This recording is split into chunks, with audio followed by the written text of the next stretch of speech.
the woman casually threw her mother-in-law's life-saving medicine into a box, but unexpectedly, in the next moment, the medicine bottle traveled through time and was sent 2,000 years into the past. The dying empress accidentally discovered this bottle of medicine, believing it to be a gift from the heavens. She took it with her last shred of hope. Who would have thought? Within moments, the empress's high fever subsided abruptly. Even the imperial physicians were so shocked they knelt down and praised the heavens. Little did they know, the so-called deity was merely a down-and-out modern man. His assets had already been swindled away by his most trusted brother. He was also betrayed by his wife. His mother, unable to bear the blow, fainted on the spot, and just as the man rushed to get his mother emergency medical treatment, on the other side, the empress, in gratitude for the divine blessing, carefully selected a gift herself. She had her subordinates place it in a cauldron along with a letter of thanks. But the man, worried sick about his mother in surgery, didn't even notice something extra had been added to his bag. Outside the operating room, his former best friend suddenly showed up, mocking him with cruel words, and right before his eyes, pulled out a strange treasure from his bag. The two brothers, seeing the treasure shine brightly, didn't hesitate to snatch it away. When the man tried to take it back, he was kicked to the ground, outmatched. The young man could only watch as the two walked away with the treasure.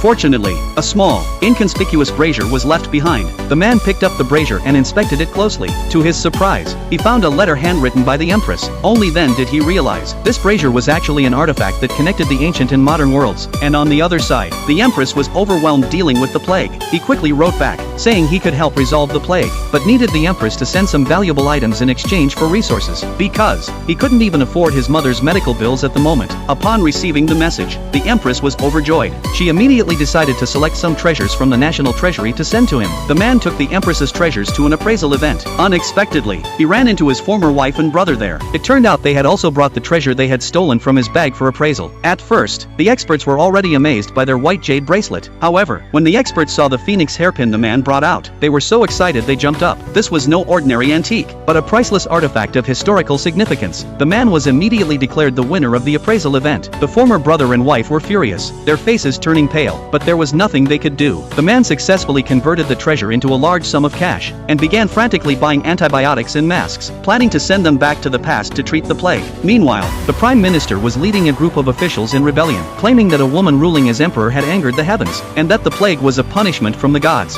He then ordered troops to execute the empress without further ado. But in the next moment, an unexpected event occurred.